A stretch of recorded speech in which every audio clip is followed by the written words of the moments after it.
Once a cop, let it knock, yeah. I for one think we should celebrate redemption instead of condemning it. Corey Pegues, what up? Talking truth, bruh. Check it out. Once a cop. Pull up a seat. You're now in Corey's Corner, where right conversations matter. I'm your host, Corey Pegues, and I always keep it right, not real. Today we're sitting down with a Brooklyn native whose journey embodies both resilience and redemption. Big Russ Smith. From dominating the courts with AAU basketball to earning a scholarship at Molloy College, Russ had the kind of promise that turns heads, learning hard lessons that will later shape his purpose. Now Russ is a proud father whose son followed in his footsteps all the way to the NBA, continuing the family's basketball legacy while playing professionally overseas. Beyond basketball, Russ has become a true community pillar, an entrepreneur, filmmaker, and activist. His short films capture real stories of struggle and strength, and his recent M&T Bank commercial brought his life story to a national stage. From mentoring young men through barber training and workforce readiness programs to bridging the gap between police and the community in Harlem, Big Russ is rewriting what leadership looks like, one conversation, one opportunity, and one life at a time. Welcome to Corey's Corner. Appreciate it, man. Thank you for having me. My man, I appreciate you, man. Been waiting for you to come on. Yeah. Before we start, this episode is sponsored by 5 Realty Baldwin Office. They specialize in helping clients sell and buy homes in Long Island and across New York City. Special shout out to Andrew Pantone and Jerome Jones. Make sure you go out there. If you're looking to sell or buy, reach out to 5 Realty Baldwin Office. Hi everyone, my name is Andrew Panton. I'm a licensed associate broker at Fave Realty. I co-manage the Baldwin office along with my partner Jerome Jones. Here at Fave Realty, we really pride ourselves on the mentorship, the guidance, and the training that we give our agents. Not only do we want our company to be successful, but we also want the individual agents to be successful and be able to grow their business. So if you're looking for a real estate home, whether you're a new agent or existing agent, reach out to us today. Again, my name is Andrew Panton. We'll put my information right here, and I look forward to connecting with you guys all. Let's start in Brooklyn. Growing up in Brooklyn, what was your family dynamic and how was it growing up? It was, just like almost like any borough, tough. You know, you got to set the foundation. You got to set the stage. You know, especially, in my era, coming up, 80s, when a lot was going on. So you kind of had to be focused to kind of steer you away from that. I always had one foot in, one foot out. Just saw a lot of things and watched a lot of things come. What part of Brooklyn? Bushwick, the Bushwick area, over there near Williamsburg. Bushwick. Yeah. Kind of moved around a little bit. Growing up there, what did basketball mean to you as a young kid? Was it an escape, an expression, or an ambition? It's almost like an escape. Growing up back then was like an escape. Trying to figure it out. You're talking about the crack era. Yeah, that's trying to figure it out. Heroin, crack, cocaine, all of that right there. Trying to figure it out. That's the best thing. You want to hustle. You want to be in the street. You want to play ball. Mm-hmm. You got to figure it out, man. Because if you didn't try to figure it out, you could end up dead, jail. Just up the wrong path, man. So I had to figure it out quick. Yeah. So for the audience, you kind of was nice. You was pretty good on the basketball court. I get busy. I was a bully. Yeah, you was a bully. I was a bully. He was a bully on the basketball court. You played guard. Yep. You played guard. And you played AAU basketball. Like real AAU, not today's AAU where tomorrow me and you just get together and say we're gonna put a team together. We're gonna put an AAU team together. It wasn't that. You played for one of the most famous AAU teams in New York, if not the country, the Gauchos, Lou Dalmeda. Playing with the Gauchos, back then was like playing with an NBA team. You got to think about it. The only rival we had was Riverside. Mm-hmm. Every tournament we go in, we'd meet up against them. But we was always stacked. Number one team in the country. No disrespect, to Riverside, but we was running the city. Every tournament and every Kenny Smith might have something to say about that. Again, no disrespect to Riverside, but we kind of running the city, man.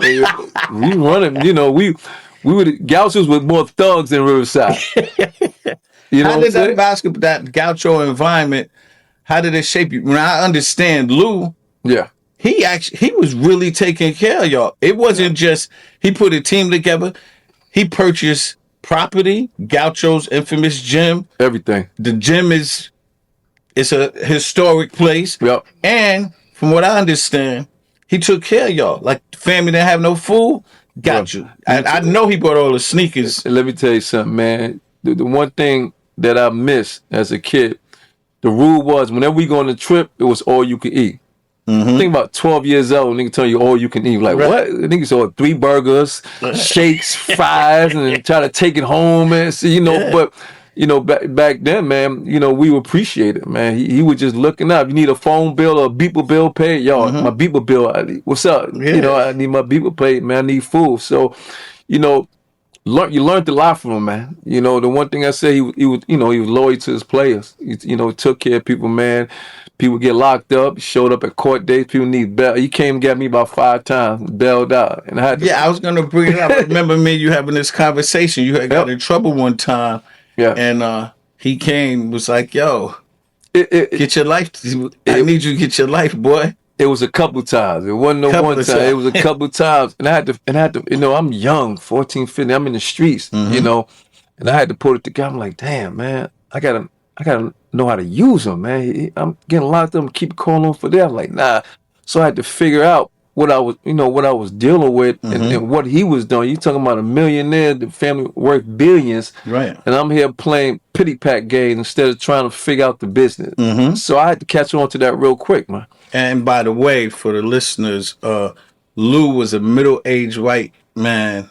He's 94 years old now. He's 94 just came to his birthday. 94 years. Yep. He's 94. He still looks good. Stephon Marbury came. Yep. You know, legends, man. You play with some like NBA superstars. Yeah. You grew up with playing with some NBA superstars.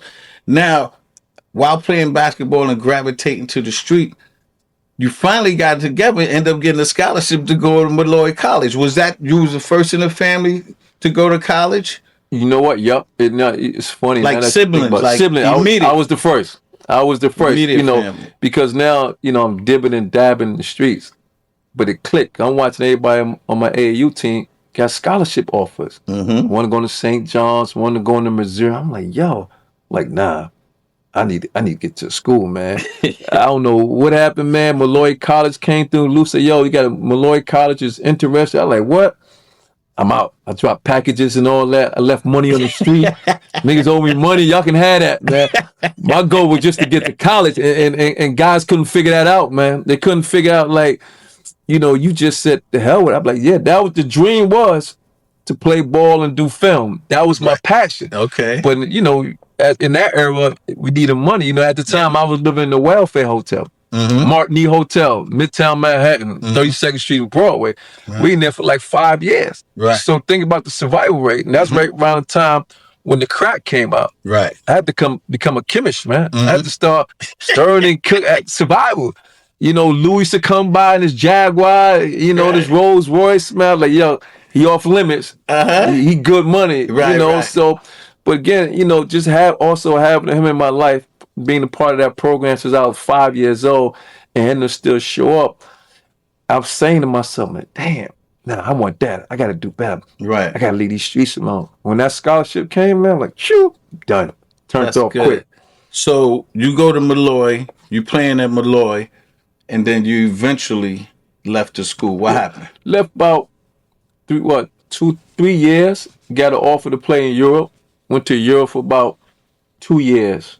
And, you know, even before I went to Molloy, as a teenager, I had a kid on the way. 15 years old, I had a kid on the way. And that's your son, Russ? No, I had my daughter. That's your daughter? Yeah, got my daughter. Then Russ. You know, had having the daughter. I'm in college. I'm balling. Got an offer to go to Europe. Sounds familiar. Your story sounds very familiar to me. You know, had an offer to play in Europe, Africa, Tunisia. You know, France, Germany. Played for about 1.5 years, because then I had Russ. So I had to come back home, you know. And, you know, I would have still been in Europe, man, up until 5 years ago. But I had to come back home. Then I had Russ. see whether or not he wanted to play the game. He's about 2 years old. He wanted to play the game, so I had to start him in that. So Right. I didn't want to be selfish. I got kids would say, "Well, Dad, you never taught me how to play." So I sacrificed my time just to come back and give it to him. It's honorable, very honorable. So speaking of Russ, he followed in your footsteps by playing basketball. What was it like to watch your son grow playing in the sport that you love? Because I think Russ was kind of nice too. But Russ was kind of nice. He probably would have got you at 17 when y'all both were 17. Russ was different. Russ was different. It's one thing how we teach our kids. We teach them whatever we do. Whatever we teach them a trade, a sport, how to cook. You want them to be better than you. You want them to be competitive. With him, he incorporated things. That's the dangerous part. It's learning like how to be a ball player, but to incorporate your own things into it, it's different. Like, man, he did that. He added that. So, always as a young kid, 7, 8 years old, always played up, averaging 30, 40 points. I never did that at his age because I had him, I taught him to be a killer. Me growing up, no one really taught me how to be a killer, but I was just a killer instinct. Just had the heart. So I just, taught him how to be like a little different. And it just kind of followed him all the way up. How did your past shape the way you raise your son? Oh, man, the 80s, man, you gotta be, you have to be different. You have to have a different mindset raising kids, in the 90s and generation. You got to say, yo, you don't want your kid to be like you. Right. You can't, because now, God forbid, something to happen, comes back to you. You look saying to yourself, I know I should have taught them that. So my whole thing is, I wanted to teach them totally different from the way I came up. Right. I want them to teach them, the grind, still hustle, but in the right way, and leave them away from all the drugs thing, because that era was like the most difficult and hardest era to come up to, compared to now with these young kids. Coming up, they don't have a direction. My thing is, I wanted to give them a direction. So you know what, y'all gonna play a sport. Y'all gonna go to school for free like me. Right. And that's what I kind of stirred them in. So Russ Jr. eventually became one of the top players in the nation as far as high school. He went to Molloy. Went to Archbishop Molloy in Queens. That's in Queens. Put numbers up and got a full ride scholarship to Louisville. Now I remember me and you talking one time, but you was like, when Russ got that scholarship to Louisville, that was like $200,000, man. Free education. It was more than it, bro. When he got the scholarship to Louisville, it was more than that. Imagine what it cost today. It was crazy, because the thing, this how he went to Molloy. He broke Kenny Anderson's single scoring record. Broke Kenny Anderson's single scoring record. He'd also led the Catholic League scoring 2 years in a row. No schools, nobody recruited him.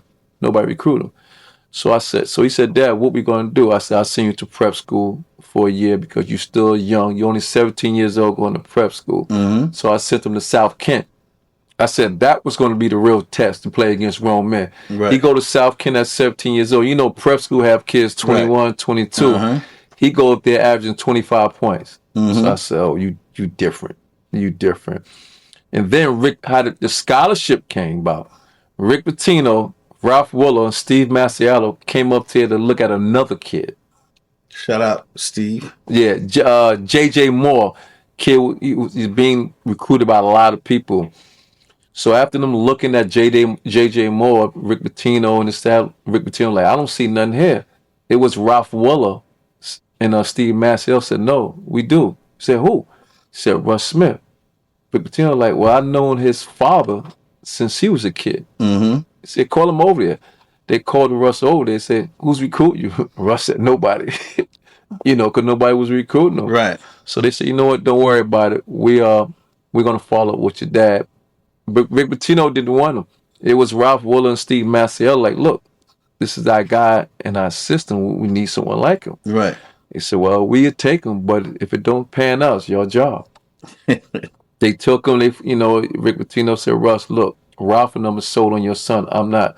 Want to bring you guys down to a visit. We go down to the visit. Rick Pitino sitting in the corner by himself. Russ goes over there. They sitting there, and they talking.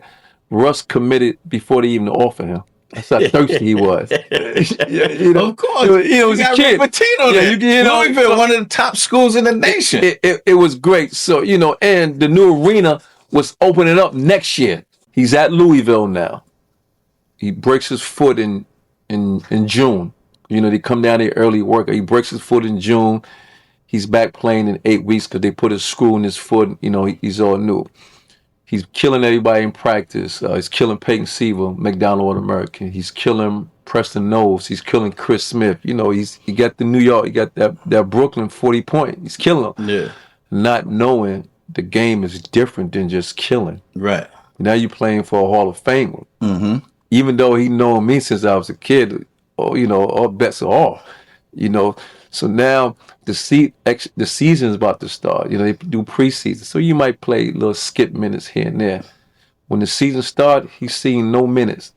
He might have played throughout that year. He might have played 6 times. Mm-hmm. Prior to that season starting, I'm getting calls every night. Yo, I want to go home. I want to transfer. I'm tired of this. Crying. Yo, he didn't put me in. I didn't play. I'm like, man, go lay down, man. Get some rest. Boy, be ready. But on the other side, I'm hurting. Right. I feel him, but this is the tough love got to kick in now, man. I can't baby you now because I know what I built. I know what I built. Just hold on. I know what you can do. Next day, Dad, I want to come home. I want to transfer. I can't take it no more. Yo, he crying and this. I'm like, yo, don't worry about it, man. Just keep fighting. Hanging the phone up, man. I'm almost in tears, man. I'm like, but because I know he's better than them. Mm-hmm. He just got to follow the system. Mm-hmm. It's a system. I remember one day he called me. They was playing Georgetown. He said, Dad, I just can't do it, man. They usually if you don't practice, that means you're not gonna get it. I said, man, just go ahead, man. What do you know? Watching the Georgetown game, he puts him in for like 10 minutes. I said, you had a game day tonight. Like, yeah, I almost passed out. I was tired. I said, be careful what you ask for, man. I said, be careful what you ask for, so you got a piece. And then he still wanted to leave and transfer and all that. So finally, that freshman year ended. So Rick Pitino says, Big Russ, I don't think this is going to work out for him. I said, Coach, it's kind of my fault. I didn't turn him to a point guard. I turned him to a killer guard. Mm-hmm. So usually, like every college team take that trip to the Bahamas, to an island to play in the tournament. Right, in the tournament. I said, Coach, do me a favor, do this. Put him at the 2 as a scoring guard. If it doesn't work, I pull him right out. No problem. I said, he's not a point guard. He said, okay. They went to the Bahamas. They played 6 games. They put him at the 2. He averaged 30 a game, and that was it. So now he knew how to play him off the ball. Right. Played him off the ball. Averaged 30 points. That was it. Sophomore season start, he was coming off the bench, averaging 14 points, playing 12 minutes. It was unheard of. In the SEC. No, the Big East at that time. The Big East. That was unheard of, to come off the bench 10 minutes and averaging 14 points. Right, yeah. The jealousy kicked in, this kicked in, who this, and I'm coming to the games. I said, yeah, now you smiling, you happy now. And it made me feel good because now he has found his home, he has found his place. And I remember after the game, we were leaving, we was going through the tunnel, people asking for his autograph, and he looked at him like, I said, no, stop. You go back there and you sign every autograph that you can. I said, cause it could be different. They could not be asking for your autograph. That's right. So it was just guidance. Yeah. Experience. He kind of get that, and from there, everything just took off, man. Well, listen, I want all the fathers out there who have sons playing basketball. They all think they're going to the NBA. Man, we had a I got an 11-year-old son that plays for the Gauchos. Yep. Thank you. He plays for the Gauchos, and I want all the fathers out there. That's why I wanted Russ to interview and talk about this. Yeah. It's not easy. His son averaged 30 points, 40 points, and he still came off the bench. Yeah. So you got to put that work in. So now he ends up bringing them to a national championship. I'm going crazy at the crib every day, waiting Big East. The Big East, the NCAA. NCAA, yep. Tournament. He's killing them. Him and Silver is going Peyton crazy. Seaver. They going crazy. And he wins the chip. Man, even the sophomore year was even bigger because they won the Final Four and they won the Big East. Yeah. Won the Big East. That was big because, like, you got an interview. He was saying, and guess what? I didn't play that much, but it doesn't matter. My team won, and I'm part of the team. You know, but that was the first time he had won a championship on that level. You know what it is to win a Big East championship? Yeah. And then that same year, go to the Final Four, and you get a. People don't know when you go to the Final Four, you get a ring. Right. You know, so he got 2 rings already in his sophomore year. Now you come back junior year, Ranked. Now you win the Big East again, back to back, another ring, Final Four. Then you win the national championship. That was just crazy. Like, to see my son on that stage, Right, and know the work that he put in. Ain't nobody did no favor. It's the work we put in. You know, running the beach out here in Coney Island, Brooklyn, getting up, all these shots, taking them every park in Brooklyn, playing against young kids. Like, the workout was just different. So, and it finally, it paid off. Then the tricky part, he wins the championship. Here come all the agents. Here come all the people in the air. Yo, lead this and that. So he said, Dad, we out, right? I said, nah, we ain't out. We coming back. What are you talking about? Russ, we gotta come back. They not talking about you like that. What are you talking about? We just want to. I said, yeah, but your call, you're in betweener, what they call. They don't know if you're a guard or this you haven't showed them. right. So, like, what do you mean, Dad? You know, so I'm trying to explain to him.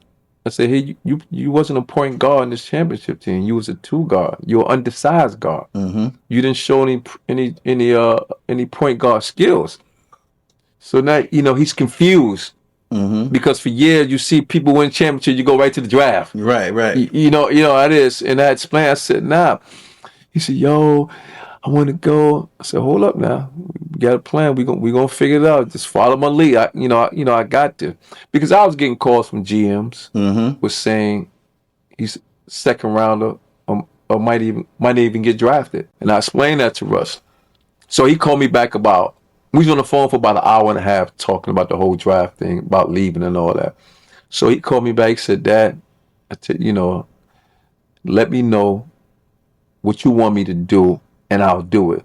And whatever happened, I won't be mad. I said, okay, now he's mature. He's growing up. Now he's mature, this and that. I said, Russ, look, they're saying they're not going to draft you. I said, now, if you do what I tell you right now, you'll get drafted. We're going to go back to school, right? I said, if you stay in school next year, just senior year when the season starts, you're going to be first team All-American. You're going to be on magazine covers. You're going to be that dude, and you're going to be ranked. I said, the most important thing out of all that, I want to walk across the floor on senior night and get that jersey. I said, that's what I really want to do. Yeah. I said, all that NBA, all that's cool, it's fine as that, but for years I watched parents walk across the floor on senior night. That's a big deal. He said, okay. He said, I'm good, Dad. Come back home, we're gonna get to this work. And man, came back on the front cover of Sports Illustrated, on the front cover of the other magazine, him, Marcus Smart, Andre Wiggins, a whole lot. He's ranked 2-time All-American for this, All-American that, like 3-time All-American. All-American back to back. Took his team to fight to Elite 8. Up just a little bit. Cardinals down by 1. Smith. Defended by Rubles. Rozier. Smith and what a shot! A cold-blooded deuce. And no 2 timeout. seconds. The ball deflected. It's loose. And Louisville has won. The Cardinals have won.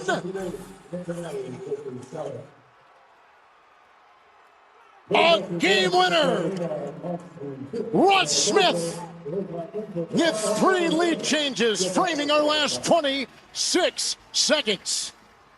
I was just about to say, would he be patient enough? And he did. He didn't force this jump shot right here.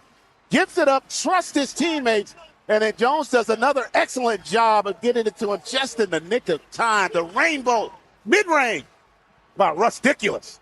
You know, and that senior year they went to a different conference. They moved from the Big East. It was the AAC, whatever conference, and they won that conference. You know, he got MVP. Now, he's on the board. I'm meeting with agents, and all that. One thing I used to tell agents, because everybody's thirsty, they want to represent them. I said we can sit down, like, and discuss this like business. If you want to represent my son, I want to interview everybody. But just know, if you do anything foul on any backdoor, any slick stuff, I'm not going to deal with it in the courts. I'm going to deal with it in the street. That's that Brooklyn. That's that Brooklyn, baby. Now, you know what? You had to respect it, because ever since I was a kid, it's always been a dirty business. Yeah. I've seen people, and I just wanted to get that straight, because now you're talking about my son. You're talking about mine. Right. And Let's jump here. So, like, most people use the term like father, like son. How was it watching your son make it to the NBA and now, overseas breaking records? You recently told me him and Wilt Chamberlain is in the Guinness Books of World Record for average the most points. Average the most points. Man, that even when he got drafted, second round, spent 3 years, got drafted by New Orleans Pelicans, spent 2 years with them, and then got traded to the Memphis Grizzlies. Man, it was just know that you're already in the history books. You can always put your number up and say, yo, he got drafted. And I was tell him, like, look, your little brothers can always go to school and brag. My brother in the NBA or played in the NBA. That's right. Google him. Yeah. So just to see him follow his dreams, had an amazing career, and then go on to come back, for them to retire your number, and then you playing all these years in Europe, China, you got your own NBA card, making good money. I mean, making a ton of money. Man. Yeah. As an ex-NBA player playing in Europe or China, that's big bucks. We got to plug his liquor, his whiskey. So this is the crazy part. So right after that, he said, Dad, I want to, like a year later, I want to get into the liquor business. Cool. Met some people down there, in Louisville. He said, Dad, I got some meetings set up, come on down or whatever, talk about the whole bourbon thing. So now I'm headed to Louisville about a month later, down there for a meeting, walk in the room. You see the millionaires, you see money in the room. You got to read the room. Learn to read the room when you walk in, for his business. I'm suited down, got the shoes on, ready to rock.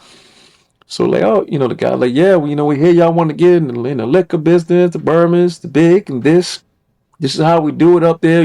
We usually ask for upfront fee, something like $250,000 to get in, and just to need what it needs to be done, how to make it happen. So we sitting there with the checkbook, like, damn, checkbook, you know what it is.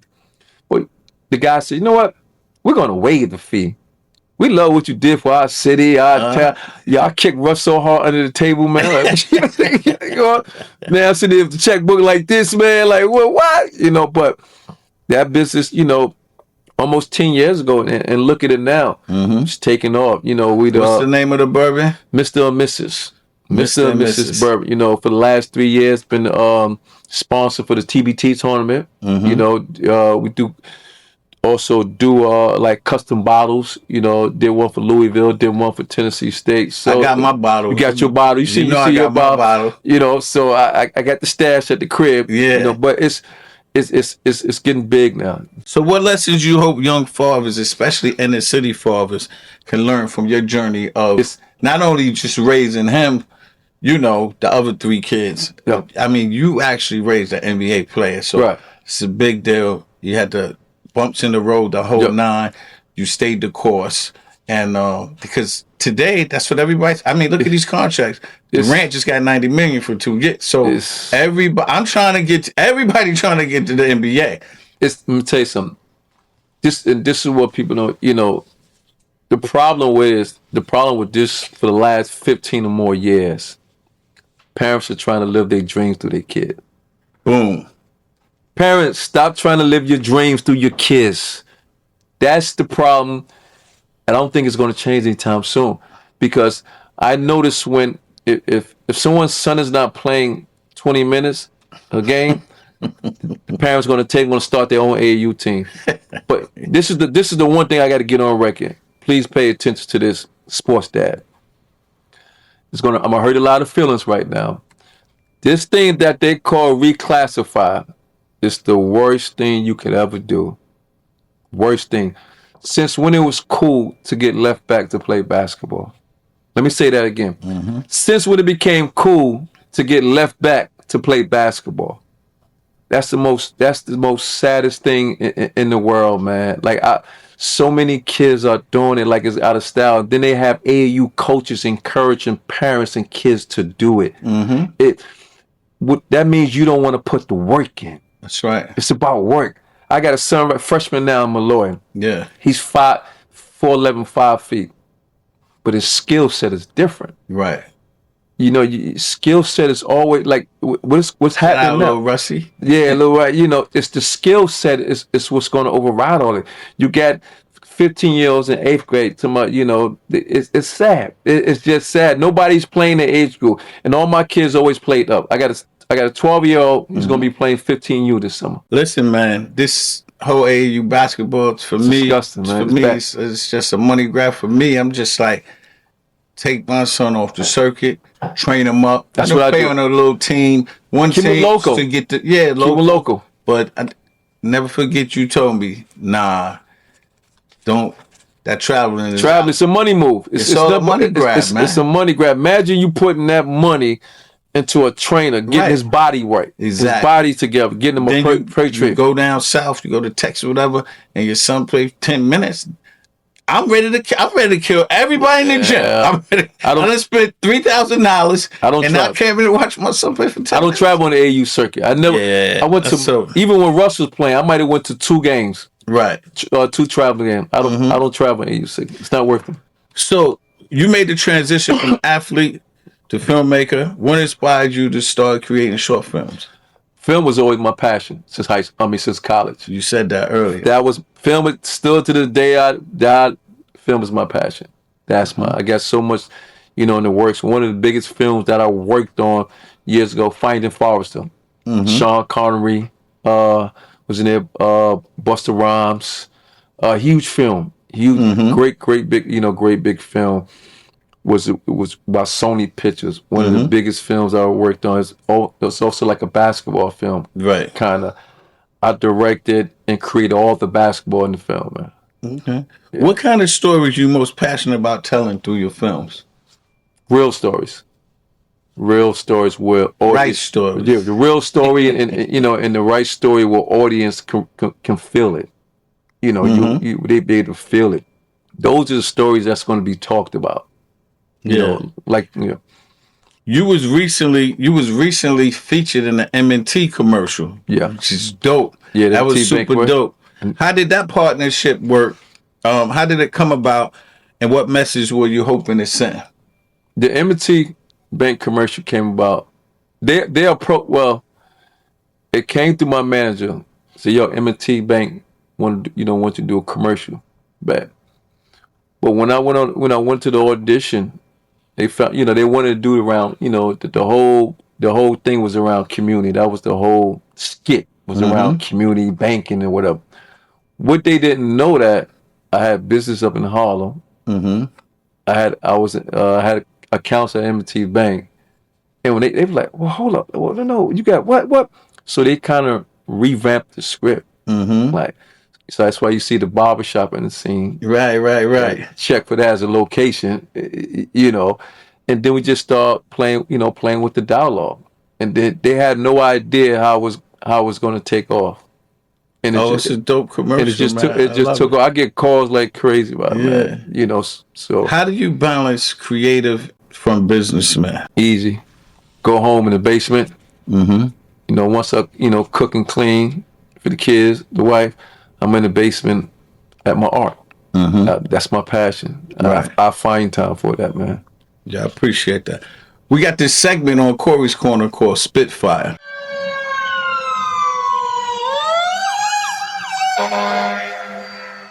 I'm going to ask you 10 rapid fire questions. You got to answer with a one-word answer or yes or no.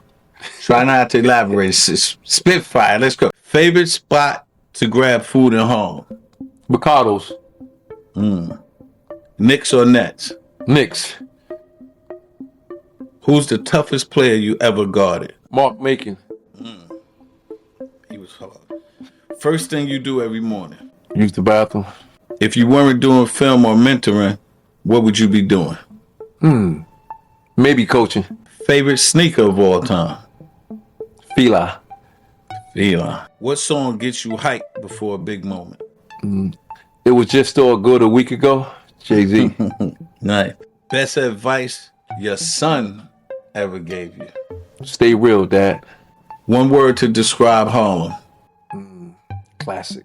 If you could have dinner with one person, dead or alive, who would it be? My mom's. It's the dopest answer I ever heard on Spitfire. Thanks for participating in the Spitfire ride. Wasn't that bad, right? No, it's tough. Okay. Now, before we jump back in, I'll be remiss if I don't plug my best-selling book, Once a Cop, The Street, The Law, Two Worlds, One Man, and my feature documentary that's streaming on Hulu and Apple TV called A Cops and Robbers Story. They both lay out the blueprint of my life from being a young misguided kid growing up to being an executive in the biggest police department in the country, the NYPD. Please, thank you for the support, for the people that have supported me, and congratulations to the new people who's going to purchase and watch the film. Now, a word from our sponsor. This episode is sponsored by Fave Realty Baldwin Office. We specialize in helping clients buy and sell homes across Long Island and New York City. If you need to sell quickly due to the loss of a loved one, a short sale, foreclosure, or any difficult situation, our team is here to help. We offer tailored solutions to meet your needs, including all-cash offers with fast, hassle-free closings. At Fave Realty Baldwin, we don't just sell homes. We mentor and train real estate agents to become producing agents and leaders in the business. If you're in the market to buy or sell a home, need a quick cash sale, or are looking to join a real estate brokerage, contact at Fave Baldwin Office. Follow at AP Real Estate NY and at mr.jerome_sells_homes. Shout out to Andrew Panton and Jerome Jones from Fave Realty Baldwin. I'm Assemblymember Latrice Monique Walker, and you're listening to Corey's Corner, where he always keeps it right, not real. Russ, you're an entrepreneur. Yeah. You got a few businesses in Harlem. Just tell the people about the businesses that you have in Harlem. The businesses that I have in Harlem, barbershop, juice bar, salon, the barber training program, school. The barber train, hold on. Yeah. The barber training program is crazy. Yeah. You invited me to the graduation. Yep. Earlier this summer. I came to the graduation. Like, people don't understand. Like, you don't even go around and brag about this stuff that you're doing. Yeah. You literally, I believe I saw you post one time, like, you just was asking any young misguided kids, if you want to do something, come and see me. Come knock on the door. Yep. It's right across the street from the 3-2 precinct in Harlem. And to see that graduation, family members was coming there. You had a couple of kids from New Jersey was in the program. They was trekking from Jersey every day to come and learn how to get a haircut. I used to cut, fun fact, I used to cut hair in the Army. I didn't know what I was doing, but I made a lot of money. Yeah, man.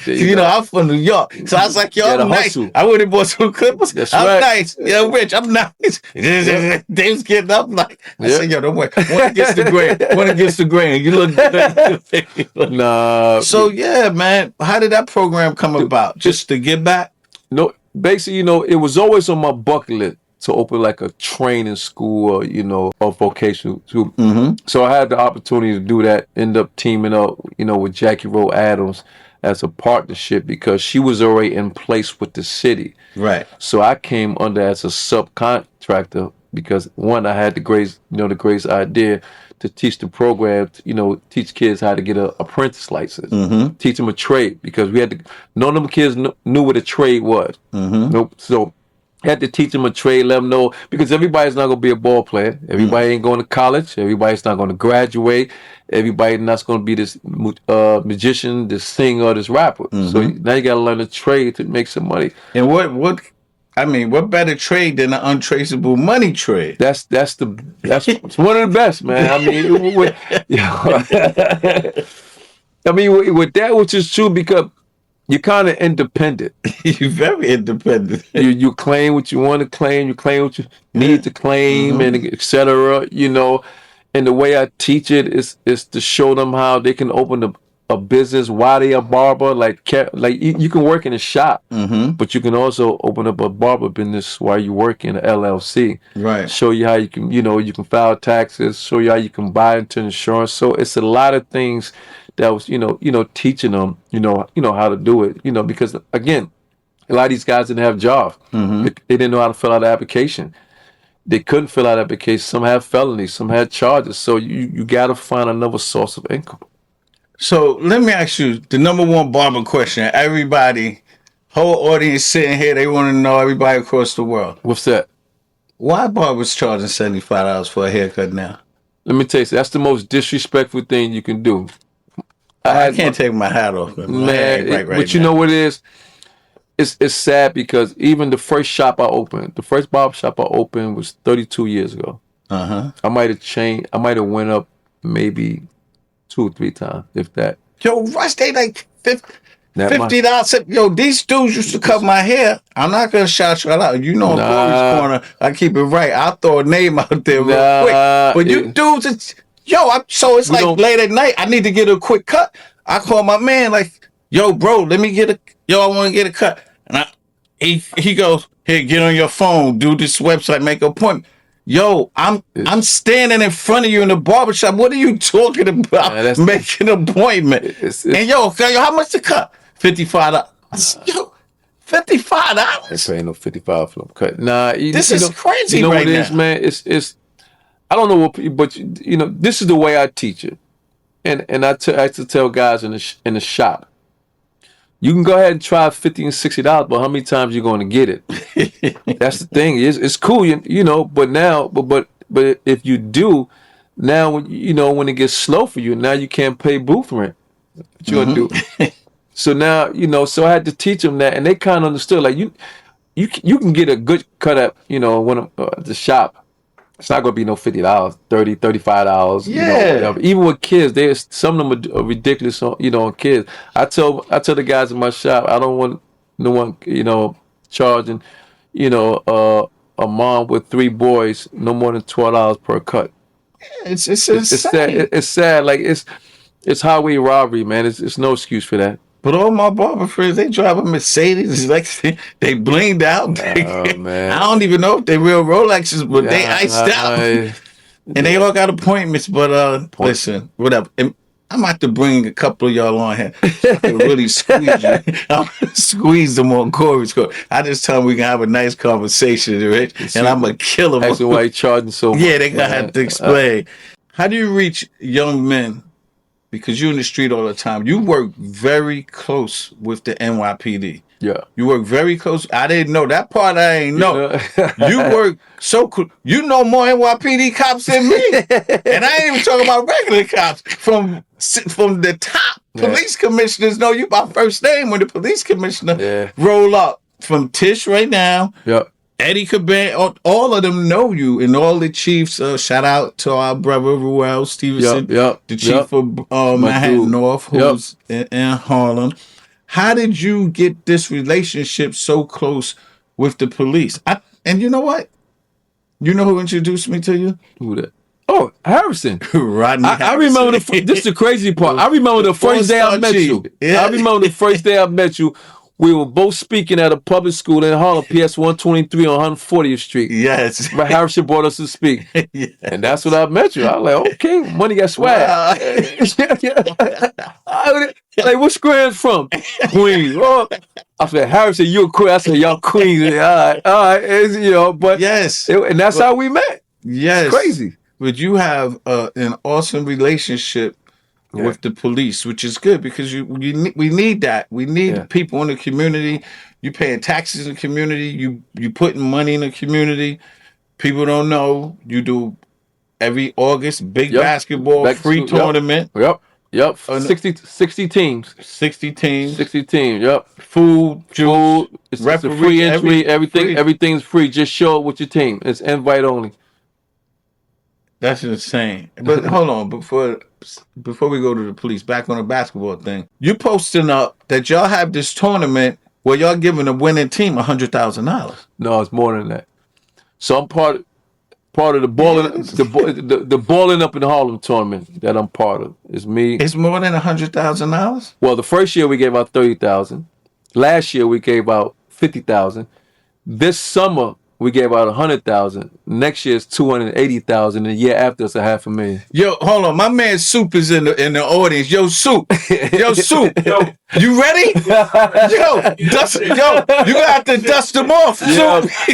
Yeah, man. Yep. God, wait, hold on. Change it. Yeah. Where y'all getting the bread from? Yeah. I don't. No. We got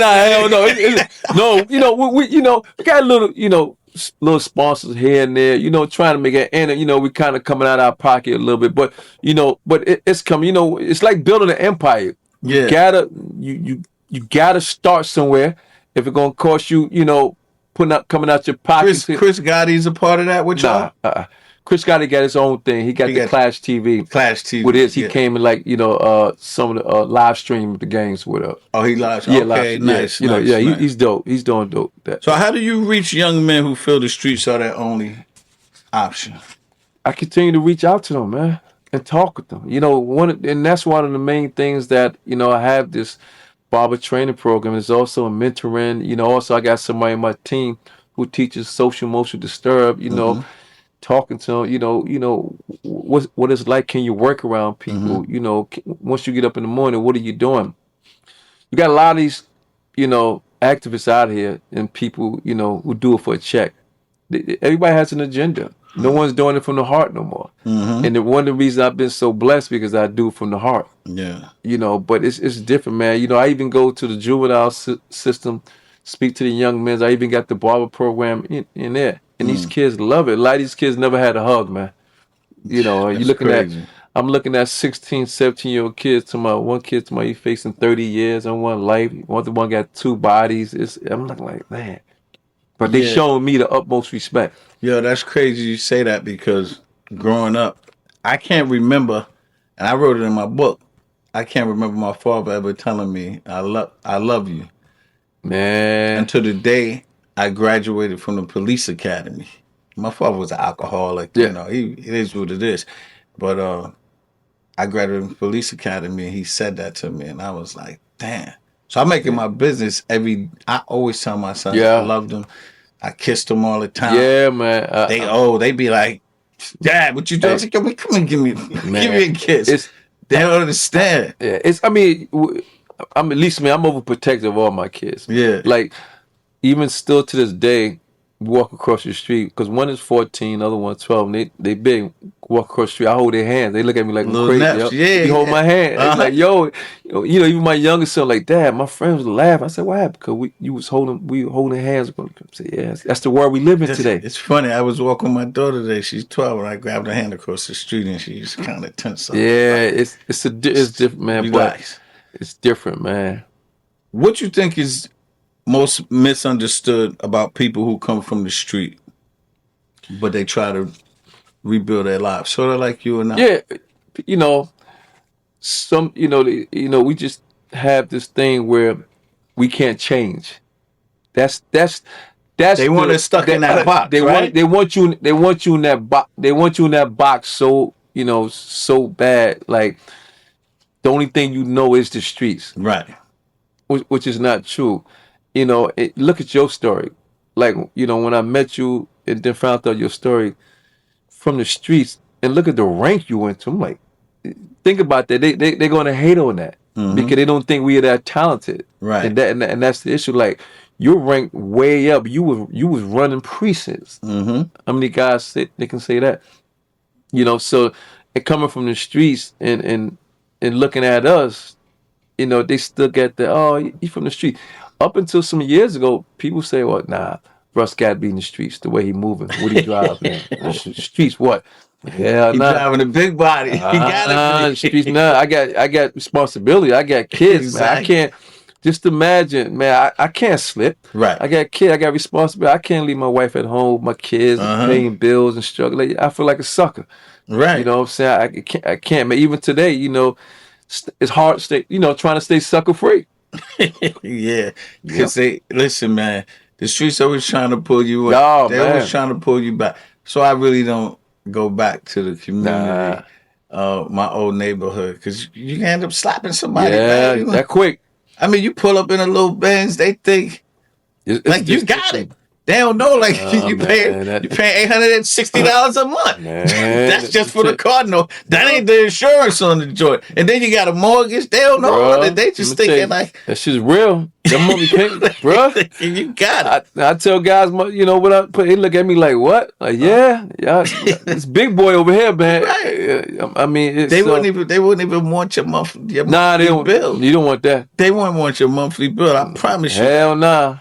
So you've experienced the highs of sports, the lows of the street, and the grind of rebuilding. How do you define success now? Man, you know, I'm more relaxed now. So the success is waking up, dropping my boys off at school, picking them up, doing my daily due diligence. You know, running errands for my wife, taking care of her, doing what I need to do. You know, and still balancing everything. Nice. You know, shout out, sis. Yeah, you know, at the end of the day, people don't know you need an amazing partner. That woman, you need that. You know, my wife been an amazing partner, man. Like that, you need that backbone. You need that balance. You know, you need that balance, and she's been more than amazing. Nice, more than amazing. People don't understand that balance that that you need, man. What I don't have, she have. What she don't have. You know, I have the struggle. Right. You know, so, it's... What advice would you give someone who feel like they've blown their shot? You're still breathing. You're here for a purpose. You gotta get up. You gotta get up and make it happen. You gotta keep working. As long as you're healthy, you're able to still do anything. You gotta go out and make it happen. You can't sit there and whine and feel down for yourself. Nah, you can't do that. You can't. Gotta keep grinding, man. Gotta keep grinding, man. Don't stop. That's right. It don't stop, bro. Finally, what's next for Big Russ in film, community, and in business? Community is always going to be there. I'm always going to try to support the community in any way I can with time frame. Business-wise, kind of moving away from all that now. The one thing I want to focus is the barber training program, because I can reach out to like 100 kids at one time, can register and be part of the program. Film thing, I'm gonna die doing film, man. I'm in the project coming up right in a couple of months. I got projects on the table. That's my passion. That's my life. That's what I do, man. The community thing is when I've been blessed to give back to, along with the barber training program, and that's to help kids, young men, steer them on the right way. Is there anything that we didn't cover that you want to get out? The one thing I do want to say, we forgot to say, I had to explain to my son what it had cost to go to University of Louisville. Parents have no idea. When I signed the letter of intent, that bill was $330,000. Wow. To go to school. $330,000 to go to school for 4 years. I say that to say this. A lot of our parents, as parents, we don't have that money to put our kids in the situation. So it's very, very, very powerful that you understand that if you're playing a sport, you're playing anything, work hard towards it and go to school for free. The idea that the thing is to go to school for free, man. So I kind of, completed one. So I got a couple. I got a son in the Marines, 22-year-old son in the Marines. Yeah. And I got 2 more want to play ball. So just guide them in that track. Go to school for free, man. Man. Yeah, this was good, man. Let the people know where they can find you, your social media handles. Yeah, you can find me Big Russ Big Russ 2474 on Instagram. You know, you can holler at me. Well, I appreciate your passion, your honesty, and what you're doing up in Harlem for the young men and women in the community. You're living proof that redemption isn't about where you start, but it's about what you build after the fall. I appreciate you pulling up a seat to Corey's Corner, my brother. Appreciate it. Thank you for having me at Corey's Corner. Appreciate it, bro. Okay. For our listeners, if you found value in today's episode, please follow, subscribe, and support. This has been another episode of Corey's Corner. Until next time, keep pushing, keep grinding, and remember, it's not about where you start, it's always about where you finish. I'm Corey Pegues, and I always keep it right, not real. Peace. Special thanks to our executive producer, our engineers, and much respect to Kerr Rupp Mob for making Corey's Corner possible. Once a cop, let it knock, yeah. I for one thing we should celebrate redemption instead of condemning it. Corey Pegues, up, talking truth, bruh. Check it out. Once a cop.